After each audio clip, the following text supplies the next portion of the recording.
Now, today, I want us to focus on something different. I want us to focus on something different, a continuation of the same. I'm trying to create layouts on my screen here. Okay, so let me just put this thing here. All right.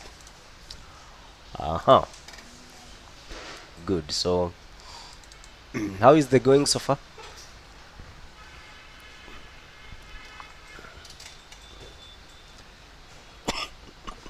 Yes.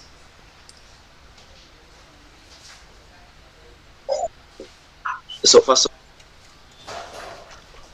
How is the going? that is to my side. Everything is good, and I really Okay. appreciate it. Okay. All Every right. single day, I come. You are becoming wiser, or you are becoming knowledgeable. We This knowledge about. we basically also touched on I think it's not knowledgeable. I can't hear you, Abdallah. Okay. Okay, allow me to continue. You will just turn off your mic and allow me to continue in the interest of time.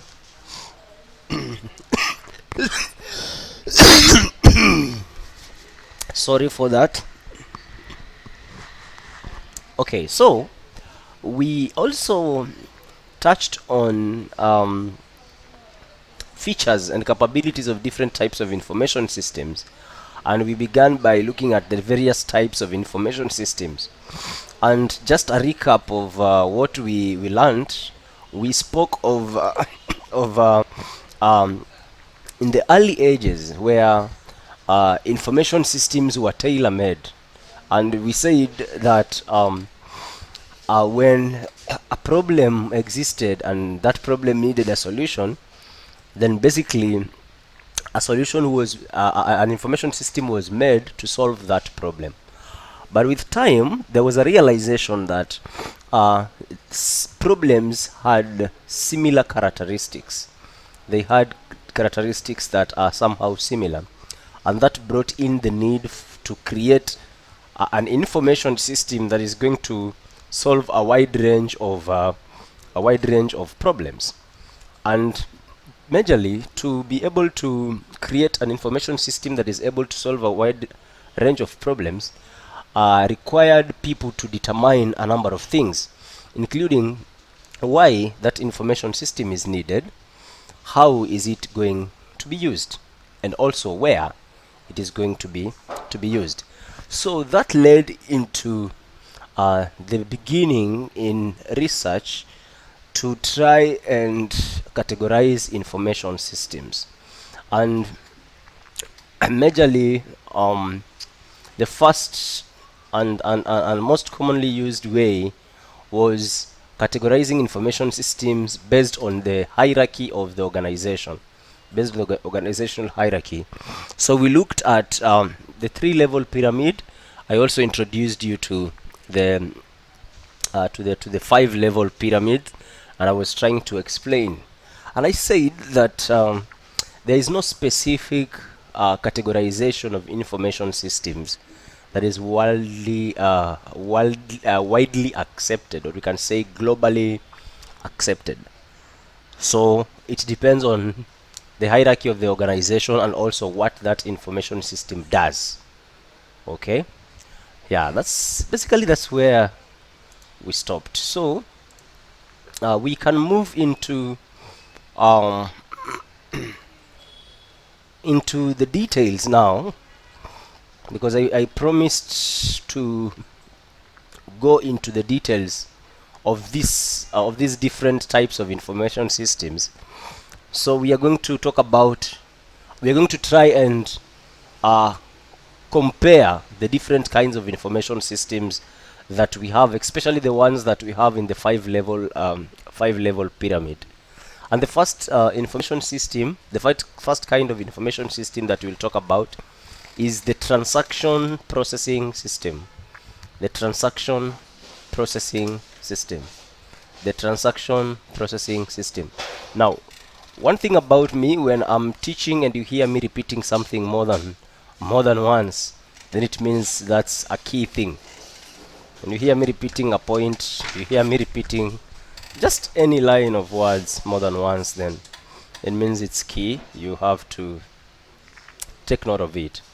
The transaction processing systems, and the first thing we need to ask ourselves is, what is a transaction processing system? What is a transaction processing system? Now, transaction processing systems are majorly the systems that are at the operational level. They're the systems that are at the operational level, or we can say the ones that are at the bottom of the pyramid. Okay? Systems at the operational level, at the bottom of the pyramid, and they are usually systems that are being operated directly by what we call shop floor workers. Okay, they are being operated directly by shop floor workers. These shop floor workers, we also call them the frontline staff. The frontline staff. I explained this in yesterday's lesson when Abdallah asked me a question. The frontline staff is what we call the same people we call the floor workers. Now, these are systems that are providing the key data. They provide the key data that is required for the support of the management of the management operations.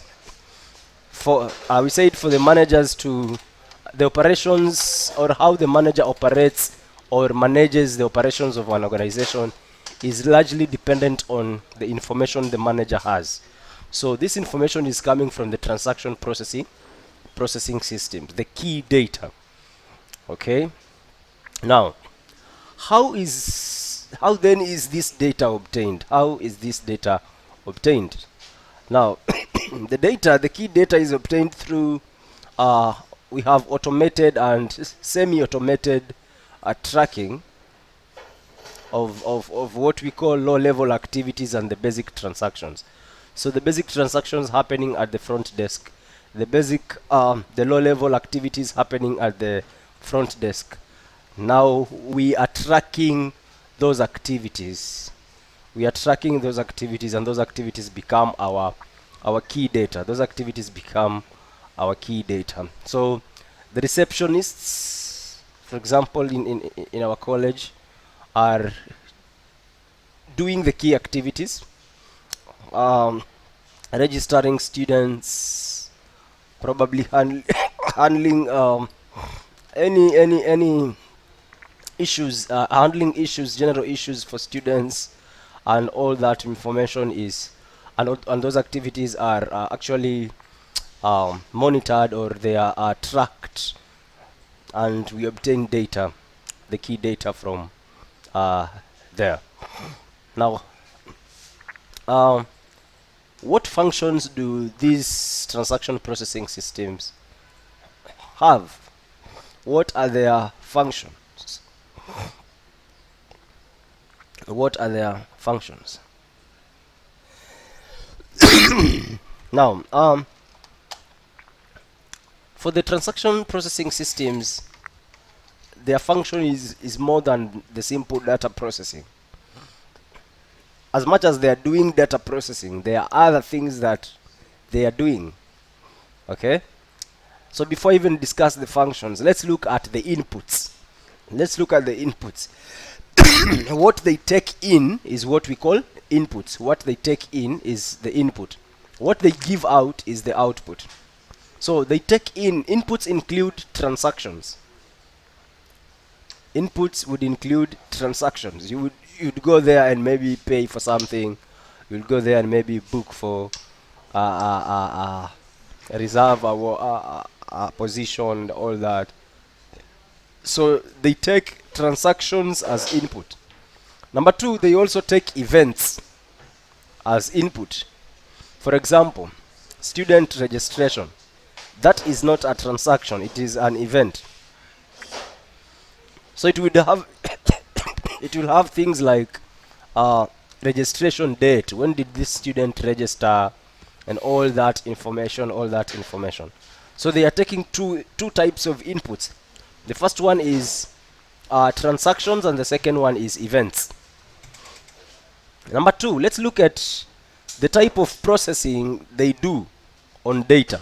The type of processing they do on data.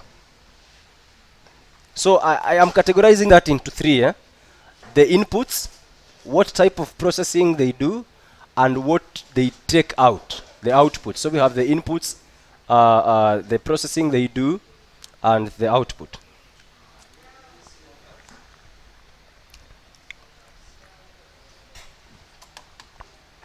Sorry, I'm taking medication before students think I'm taking cocaine. Yeah. I felt a change in weather. I'm just trying to stabilize myself. All right. So they are taking in events, remember, as input. They are taking in transactions as input, and I've given you examples of the events and the transactions. Okay. Again, let's look at the processing that they do. Number one, they do validation. They do data validation. What is data validation? What do you think? What do you think is data validation?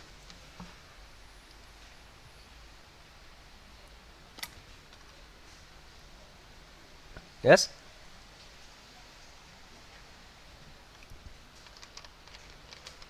No. In my class, students speak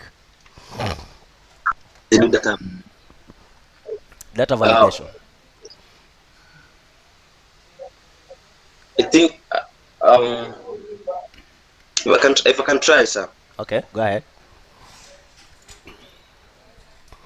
I think data validation is like they like having a good information about something. Having a good I mean, information about something. like paraphrasing, like paraphrasing something to be to have a meaning, Michelle, what do you think? like like Abdallah, I got you. I got your point. okay. Though I don't think it's quite right, but I got it. Okay, let's hear what Michelle thinks. Seeing if the data is correct Yeah, exactly. and checking the data. That is, validation is from the word validate. Yeah, it is from the word validate. Okay, you are just checking. Huh? You're just checking if the information we have is valid. If it is the true information. That's it. Okay? Okay. Is it the true information that we have? Yeah. So they check, they validate data.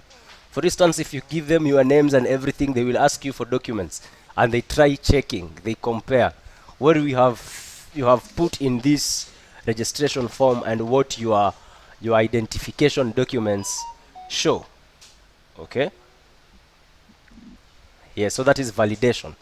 Number two, the second type of processing they do is sorting.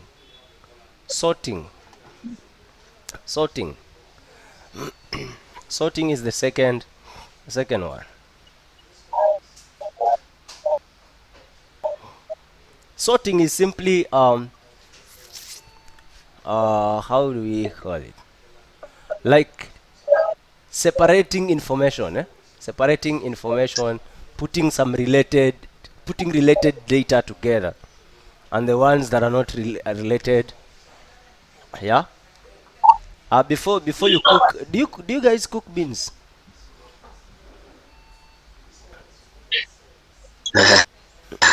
Yes.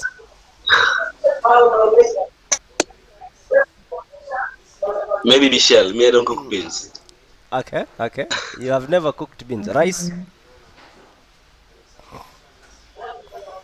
Uh, rice. I'm not good in cooking, by the way. No, we didn't ask if you're good or not. We just want to know. Do you do some sorting? Do you do some sorting? Yeah, sometimes. Mm-hmm. Now in Kenya, when you're cooking beans, you have to sort the beans. You remove some stones, stones and some particles that are not edible. Yeah.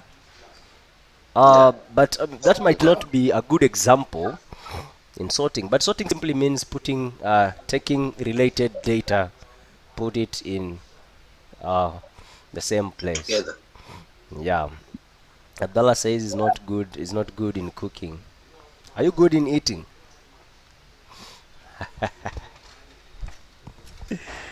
Ish. That's funny. Okay. All right. The other processing that is done, number 3, is listing. Of course, do we need to explain what listing is?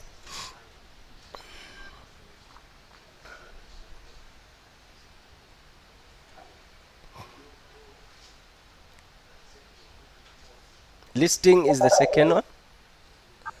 Is the third. The fourth one is Is the third, yeah. merging. Uh-huh. Merging. We have updating as fifth, updating, and we have calculation.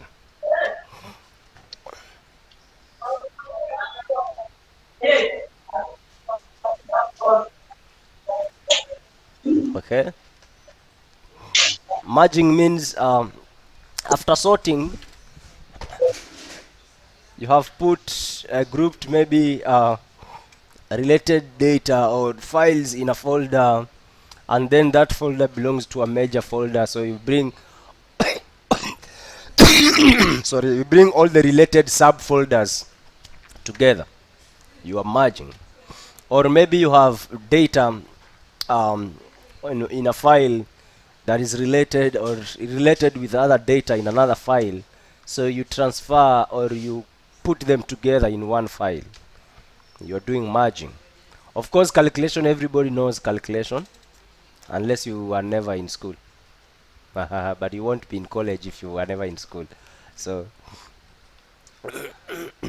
those are the processings that are done by the transaction processing systems. Now, after they have done all this, they have done validation, sorting, listing, merging, updating, and calculation. What do we get as outputs? What do we get as output from the transaction processing systems? What do we get as output from the transaction processing system? The first one is, of course, lists. We get lists because if when you start listing things, what do you end up with? You end up with a list, right? We get lists. Number 2, because we are um, we are doing sorting, listing, some merging, we are doing some updating, we are going to get detailed reports. We are going to get detailed reports. We are going to get detailed reports. Detailed reports contains all the details in regards to the subject of study. So it could be all the details about students, all the details about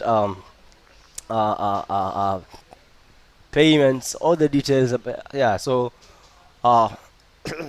detailed report gives us a report that has full and complete information.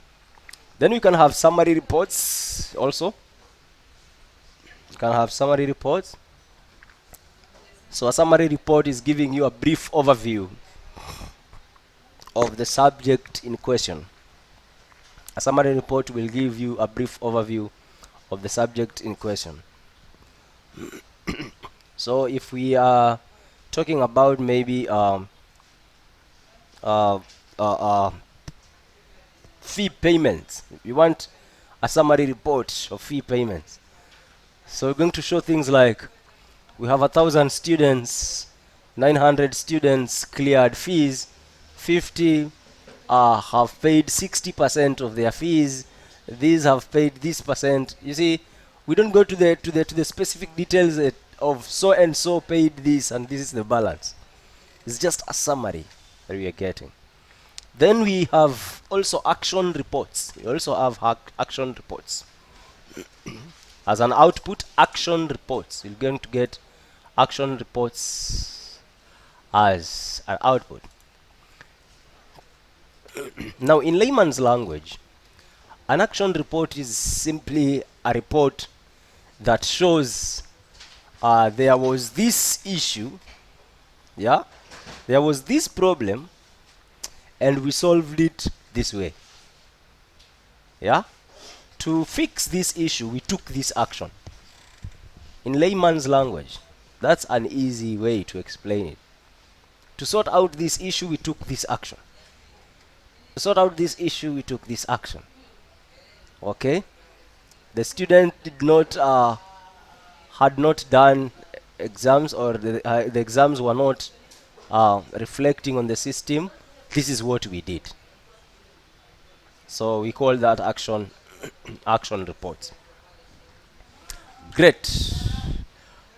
Now, what are the examples of transaction processing systems? What are the examples of transaction processing systems? The first example is payroll systems. Payroll systems. What is a payroll system?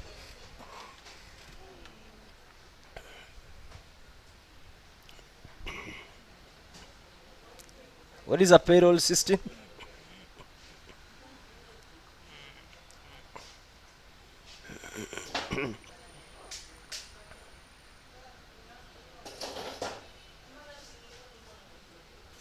What is a payroll system?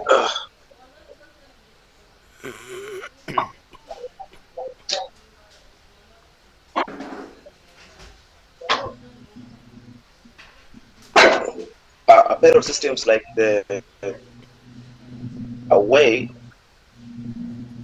a payroll system. Like the way, it's a way of how the payments being made, I think. Michelle?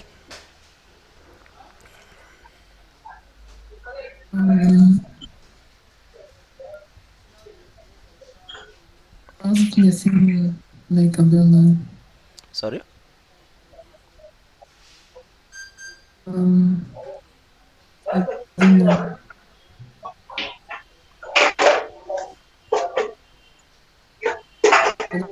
Yes.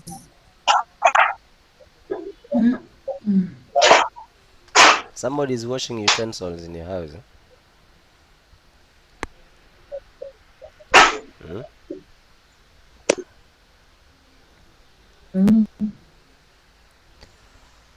So basically, a payroll system is, in layman's language, a system that disperses payments to employees. That's how we put it. The system that pays you. So it has information of you, your full name, the amount of money you're supposed to be paid, if there are allowances, if there are maybe you worked extra hours, you need to be paid extra. It does that calculation. It has your account details, and money is sent to your account.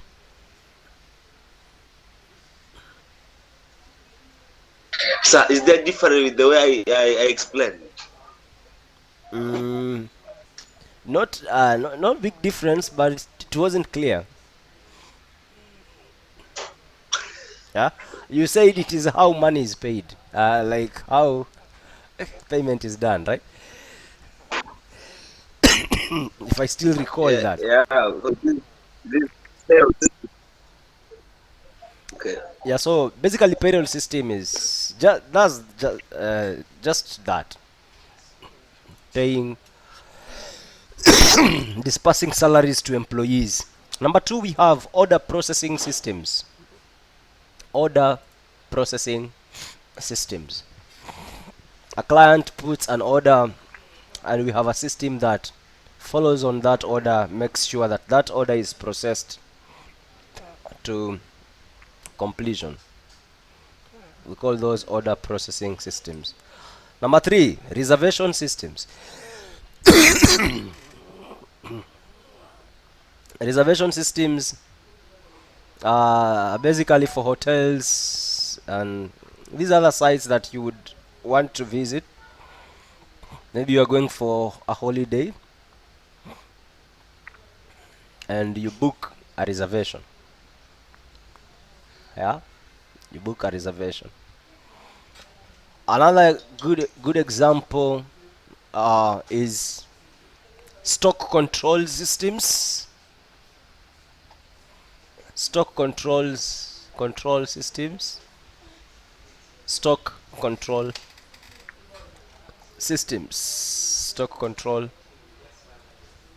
systems. Those are a few examples. The next thing we need to talk about is the role of transaction processing systems. The role of transaction processing systems. What role do these transaction processing systems play? Number one, they produce information for other systems. They produce information for other systems. When I was showing you the pyramid, I showed you that information can flow from transaction processing systems to the top, or from top to bottom. So, for example, the transaction, the management information systems will have the output of one information system can be an input to another information system. So the reports, the list, the action reports, and everything can be an input to the management information systems, for instance. So those systems are going to use the output of the transaction processing systems to actually generate information that is going to be useful in whatever they are supposed to do. So the transaction processing systems, they provide information to other systems. Whatever is an output of that system becomes an input to another system. The second role is cross boundaries. Cross boundaries. I explained this in yesterday's class, and I said that the transaction processing systems, which is the front line, is the link between the internal and the external. They are the one linking the internal organization to the external world. So everybody wanting to relate with an internal entity must go through the front line. You want to see a manager, you need to book an appointment. And if they are committed, they decide you're not going to meet that person, trust you me, you're not going to meet that person. Because they are the ones linking the internal and the external. They are also there collecting information from the external world, because people visiting that front line, they are the ones interacting with people from the external world. So they are the boundary between the internal and the external environments. So they are the cross boundaries between the internal and the external environments. Number three,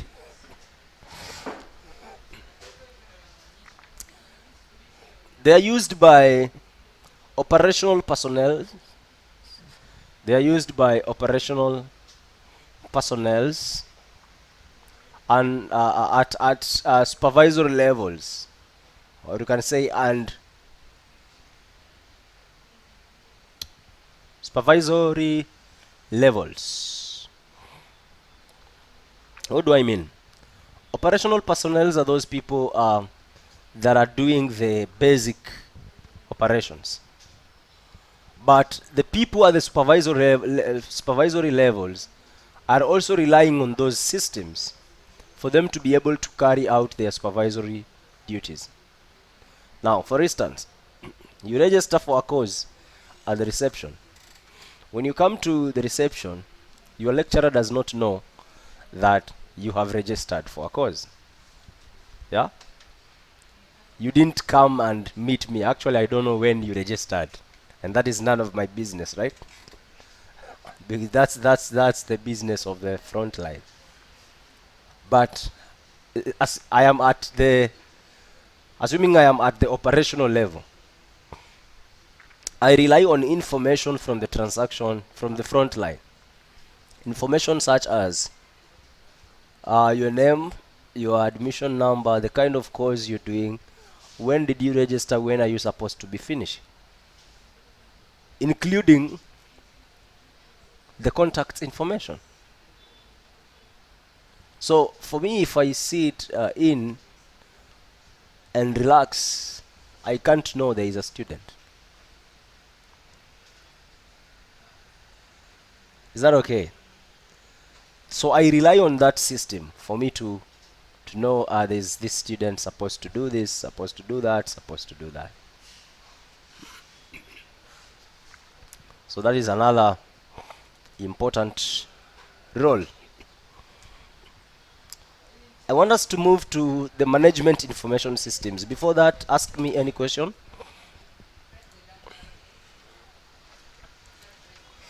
I want to move to the management information systems. Before that, ask any question if you have. Go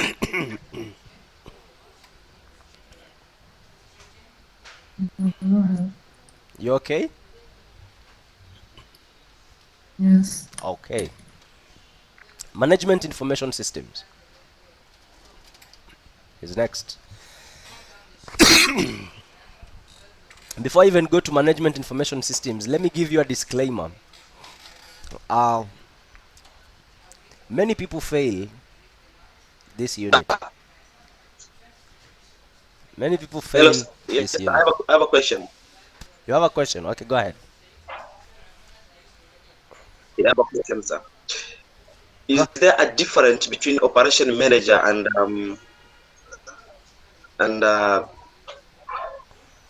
the receptionist people? I mean, sometimes you go to some companies and then you find there's people from the reception and there's people from there's another person who is operation manager. What's the difference? Now, or maybe is it the task and the difference is the duty? the difference comes into one, the duties, number two, the interaction. The receptionists of the front line interact with the external world. Now, the operational manager is overseeing the internal operations. Is overseeing the internal operations. He's not even dealing with the external world anywhere. So if you're the operational manager of a company, maybe in charge of hospitality, you will make sure that all the officers are served tea at the right time. All the officers are served bread. And if there is anybody who does not take bread, then the appropriate escort is served to that person. It's your work at the operational level. You are overseeing that. If you're in charge of maybe hygiene and all that, you're going to inspect all the places, make sure they are cleaned and all that at the operational level. You're not going to deal with a client anywhere. You are dealing with employees. You are also an employee, but at a higher rank kidogo. Then there are people under you that you are actually managing. Is it clear now? Abdallah, your network today is really bad. Okay.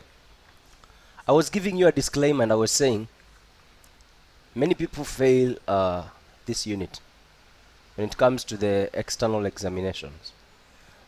And the reason is because this unit requires application.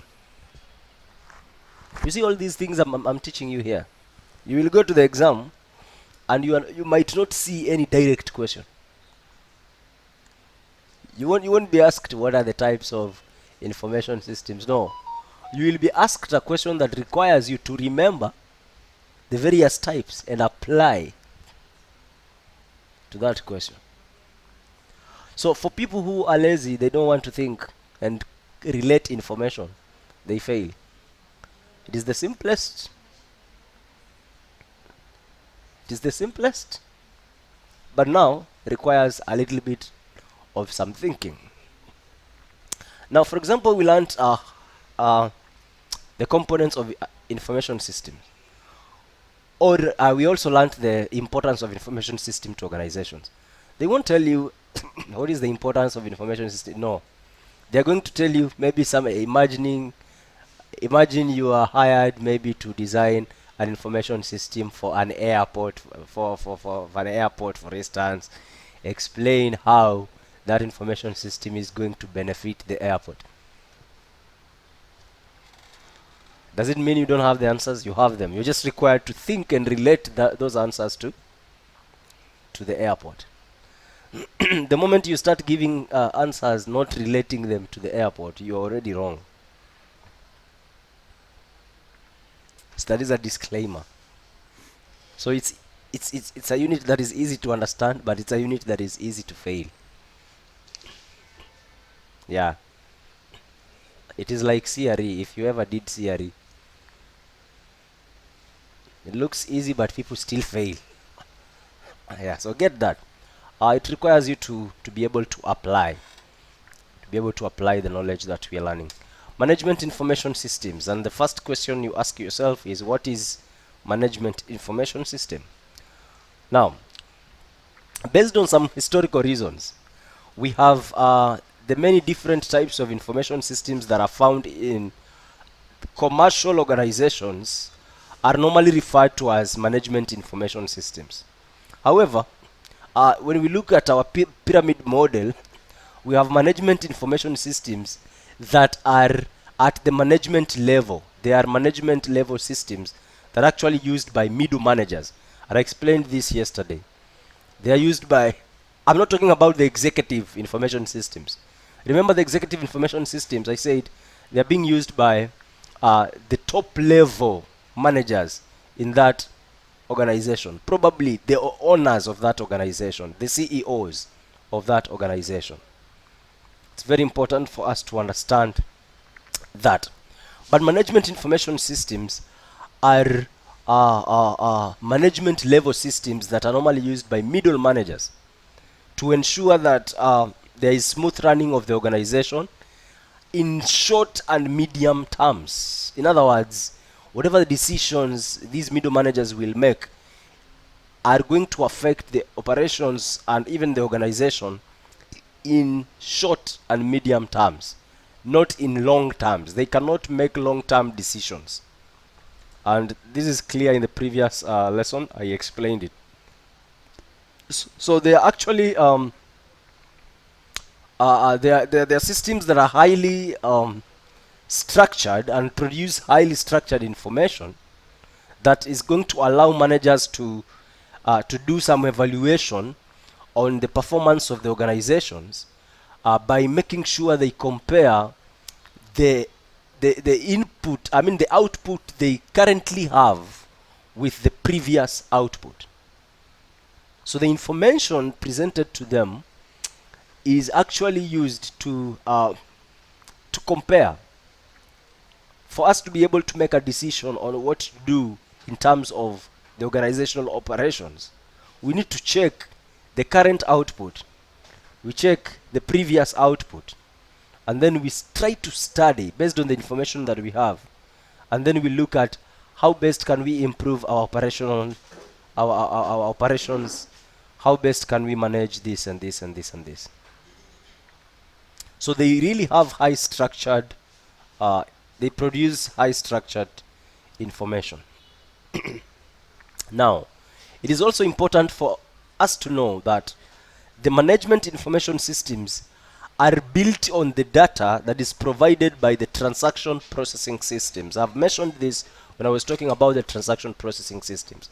So they are built by they are built on the data that is provided by the transaction processing systems. In other words, all the outputs of the transaction processing systems become inputs to the management information systems. So therefore, the management information systems have the following inputs. One, they have the following inputs. One, internal transactions. Internal transactions, remember, where are we obtaining the internal transactions from? We are obtaining them from the transaction processing systems. So the internal transactions become inputs to the management information system. Somebody is saying something in the chat. Let me see. Abdullah, you can't hear me. It's your network. Can you hear me now?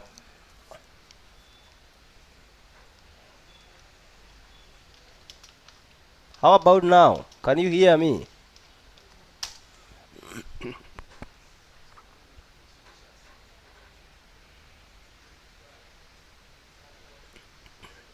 Just check on your network. Just check on your network. Because if I'm the problem, then Michelle should not also be hearing me.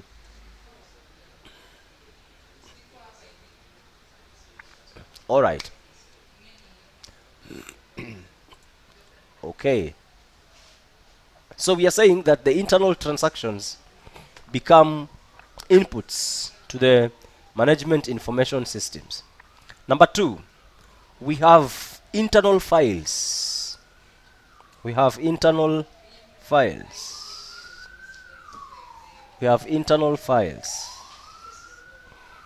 We have internal files. We have internal files that are also acting as inputs to management information systems. We also have structured data. We also have structured data as input also in management information systems. Okay. What processing is done on the on this data? Number one, sorting. Sorting is done. Merging is also done on the data, and summarizing is also done on the data. Abdullah, we have totally lost you. Sorting, merging, and summarizing is done on the data. The outputs that we get include one, summary reports, action reports, and detailed reports. We have summary reports, action reports, and we have detailed reports.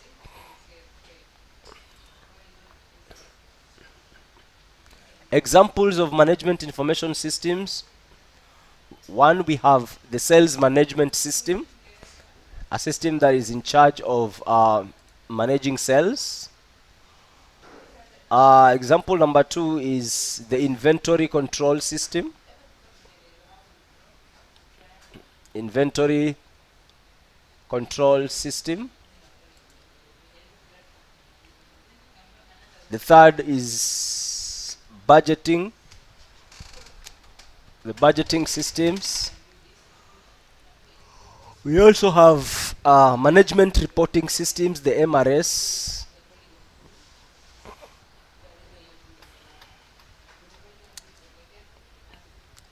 The roles that management information systems play the roles that management information systems play include: one, they support structured decisions. They support structured decisions. Why? Because they work on structured inputs, majorly obtained from the transaction processing systems. Number two, they are used by both lower and middle managerial levels. They are used by both lower and middle managerial levels. They work on the past and the present data. In other words, they deal with the past and the present rather than the future. They don't work on the future. The future is dealt with by the executive information systems. They deal with the past and the present. Last but not least, they are efficiency oriented.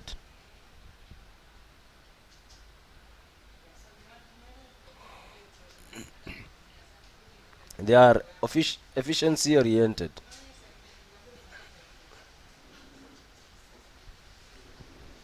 So that's it with the management information systems. I want us to move to the decision support systems. The decision support systems. Abdullah, you will have to follow up this class online later because we have lost you. Decision support systems. So what are they? What are decision support systems? So we normally look at decision support system as knowledge based systems. Knowledge based systems, and most of the times, or they are used by senior managers. Senior managers use the decision support systems, and these systems are going to facilitate the creation of knowledge, and they're going to also allow how that knowledge or the integration of that knowledge into the organization. So they facilitate knowledge creation and the integration of the created knowledge into the organization. So oftenly we use them to analyze existing structured information and allow managers to project what potential effects of the decisions that they make will have in future. So the managers are able to project potential effects of the decisions into the future. It's important for us to know that these are interactive systems, and they are normally used to solve some ill-structured problems, ill-structured problems. Also, they give you an access to things like databases. They give you access to things like databases. I explained what a database is. They give you an access to databases. They give you access to analytical tools that are used for analysis. Okay. They also allow for simulations. What we call the what if simulations. What if we do A? What is going to happen? What if we do B? What is going to happen? So it allows you to do such simulations so that you can project the effect of any decision even before you settle down for it.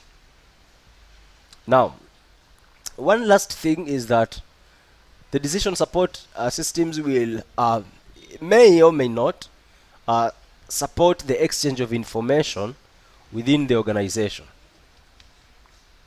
So they are basically systems that are manipulating, and they are building upon, or they are built upon from the management information systems and or the transaction processing systems to be able to generate insights and to generate new information. So we are building decision support systems from the management information systems and the transaction processing systems, or just from the management information system, or just from the transaction processing system, or both. And we use them to generate insights. We use them to create new information. So the inputs of these systems include: one, again, we have internal transactions, we have internal files.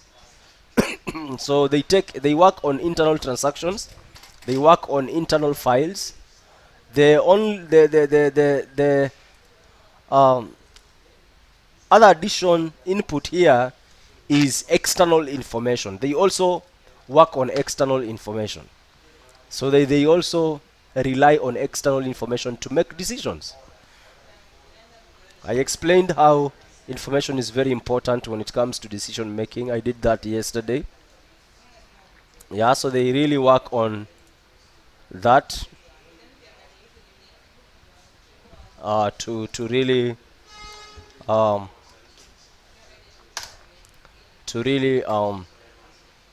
make decisions. So they have internal transactions as inputs, they have internal files as inputs, and they also have external information as inputs. The processing that they do include: one, analysis. They do analysis. They do summarizing or summarization. They do analysis. They do summarization. They do modeling. They do modeling, and they also do simulation. They do modeling, and they also do simulation. Now, what they give as output include: one, we have summary reports. They give summary reports. Number two, they give forecasts. Forecast simply means predictions. Predictions of some things that are about the short term or intermediate term future. They also provide graphs as outputs. Examples of decision support systems include: one, we have group decision support system, the GDSS. Group decision support systems. We also have computer supported cooperative work, the CSCW. Computer supported cooperative work. Number three, or the third example, is the logistics system. Logistic systems. Number four, we have financial planning systems. Financial planning systems. We also have the spreadsheet models as examples. What are the roles of the decision support systems? One, they do analysis and modeling. They have the capacity to do analysis. They have the capacity to do modeling. Number two, they are systems that are used by more senior managerial levels, because they are the ones who make decisions that will affect the organization at a long term. So they are the most senior managerial levels. People at the most senior managerial levels are the ones using these systems. They are concerned in predicting the future also. It's all about future. That is why we have forecast as output. Okay. Let's go to the other type of information systems, is the executive information system. The executive information systems. What is an executive information system? These are basically strategic level information systems that are found at the top of the pyramid. Strategic level information systems found at the top of the pyramid. What do? They are helping executives and the senior managers to do an analysis of the environment in which the organization operates. They enable the middleman, the senior most people of that particular organization, what we call the executives or the senior managers, to do an analysis of the environment the organization is in. Of course, this is going to help them to identify things like the long-term trends, to also plan on the appropriate causes of action. So through them, the executives are able to identify trends and plan what actions to be taken when those trends take place.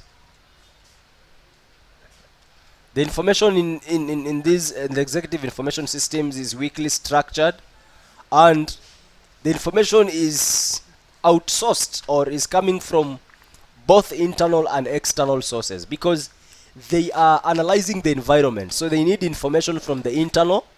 They also need information from the external, because the environment is basically the external, the surrounding of the organization. So you need to know. So they have both internal and external information. They work on both internal and external information. So they have internal and external sources. Now, these systems are normally designed in a way that they can be operated directly. They can be operated directly by the executives. The executives do not need intermediates. They don't need people to intermediate to actually help them to operate. They were tailor-made, they were made simple for these executives to be able to operate on them, to operate them without an intermediate. Remember, they are aiding the process of decision making that is going to affect the organization for in a long term. Yeah, so that's one reason they don't need intermediates. Okay, now the work or the major function of these executive information systems is to organize and present data. They organize and present data and information that is coming from both external sources and internal sources. When we talk about internal sources, we are talking about the management information systems or the transaction processing systems. So they are organizing and they are presenting data or information from both external sources and internal sources in order to bring support and also extend the capabilities of the senior executives. So they are taking inputs. They are taking inputs such as, one, external data. Because we said they have both internal and external sources of data. So they take inputs such as external data. They take inputs such as internal files. They also take inputs from defined models. They also take inputs from predefined models. Let's call it that way. Predefined models. The type of processing that is done includes, one, summarizing,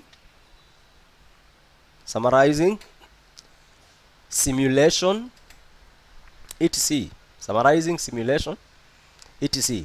The outputs they give is similar to the management information systems. They give summary reports, they give forecasts, and they give graphs or plots as the output.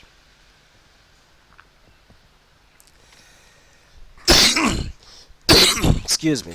Now, let's look at this at some of the examples of executive information systems. We need to understand that these systems are highly individualized. When I say individualized, I simply mean they are made to suit the needs of that individual executive. They are also often custom made for a particular client or group. In other words, the executive information system for this organization is different from the executive system of another organization. Why? Because they were made to suit the needs of the custom needs of that particular organization or that particular group of executives. But we also have a number of off-the-shelf executive information system packages that are existing, and many enterprises can really you can buy those systems and then you customize them. By customizing, I mean you make some changes in them to just make sure they are suiting your needs. So there are two options. One, you can hire somebody now. For now you can hire, but after this course you shouldn't hire. Why should you hire? You can hire somebody to create a system that meets your customized needs, your custom needs. But you can again go to the shelf and buy a system. Then you come and customize that system. You make some changes on that system to meet your needs. To meet your needs.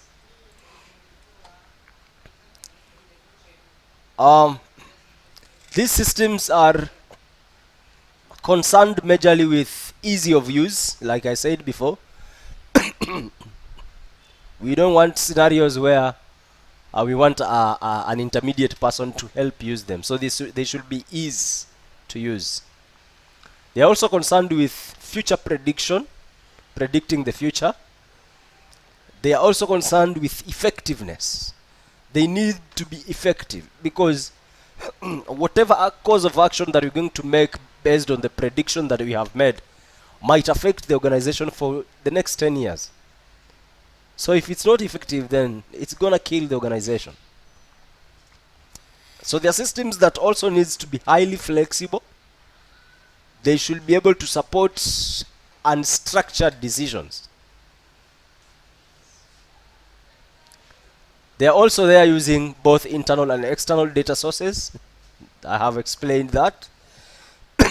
And last but not least, they are used only at the most senior management levels. I will take one or two questions and stop there. Tomorrow we'll be talking about abstract characteristics of information systems.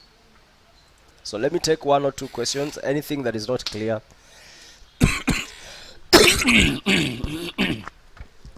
I iron out before we call it a day. Did I rush anywhere?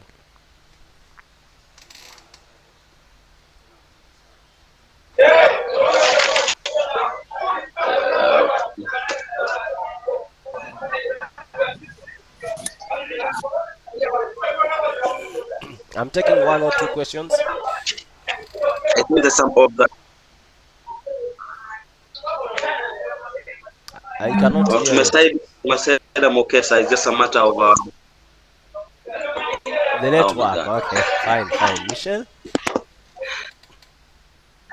yeah. To my side,